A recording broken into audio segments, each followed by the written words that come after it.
Nigeria. Which way now? Because how did we go from begging ASUU to call off the strike to the court ordering lecturers to go back to school? Before I continue, do you guys notice anything?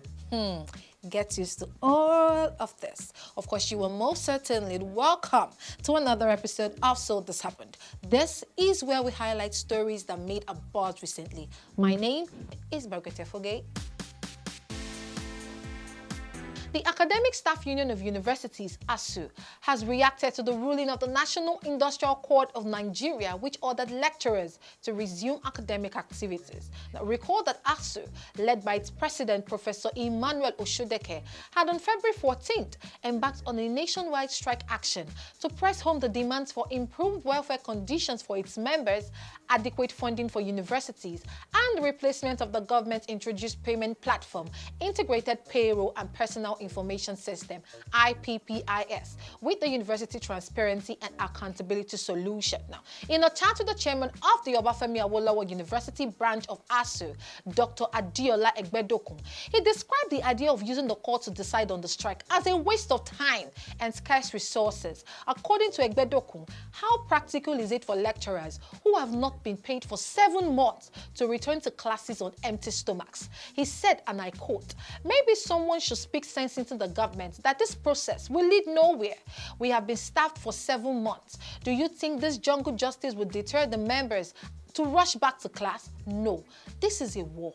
And we will also deploy all in our arsenal to fight the insensitive and deaf government." At this point, are we not going to plead with the federal government and ASUU to reach a consensus for the sake of the students that have been thrown out of school for months?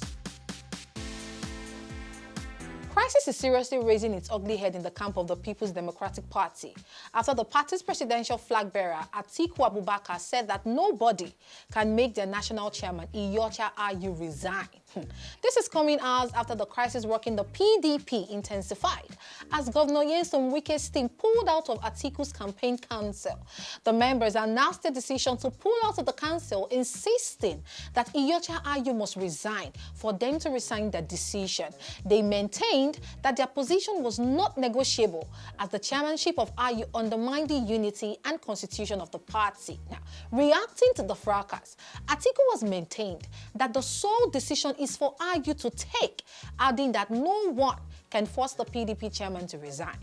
In a statement which he titled, "Let us join hands and move on with the task of nation building," Atiku said it is his absolute belief that everything they do in their party must be done in accordance with and conformity to the law and their constitution. For him, if Dr. Ayu is to be removed from office, it must be done in accordance with the laws that set out the basis for such removal. Now, my question to you all is this. Do you think Atiku is making the right call, or is he trying to sabotage the South? Let me know your thoughts in the comment section below. Now I know that security official statutory assignment is to secure the citizens' lives and properties. Now, what happens when the one who is supposed to be diligently securing becomes a criminal? Now, this is the case of a former chief security officer of a company at Sangota, Ogun State, who reportedly hired some robbers to attack his former company 3 months after he was sacked. The police public relations officer in the state, Abimbola Oyeyemi, said the suspects were arrested following the tip-off. According to Oyeyemi, the suspects, numbering about 10 armed with cutlasses, had forcefully gained entrance into one Balita company and carted away motor engines that the company is selling. Now, upon the distress call, the DPO Songo Division SP Saleda Hero mobilized his men and moved into the area at about 12:30 midnight. Now, on sighting the policemen, the hoodlums who came with the bus took to their heels but were chased, and 5 amongst them were apprehended while others escaped. Now, it was preliminary investigation that revealed that the robbery incident was masterminded by the former chief security officer of the company, who was relieved of his duty about 3 months ago. What a life. What a life.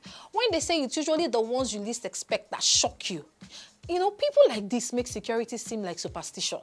Anyway, the former chief security officer is at large, and Oyeyemi has stated that the Commissioner of Police, Lanre Bankole, has ordered a massive manhunt with a view to bring him to justice. We have come to the end of this episode on So This Happened. ASUU and federal government, I really hope that you both come to a consensus as regards the PDP. Emma, we're all right. And I want to say a big thumbs up to the Ogun State Police Command for their quick response to the distress call.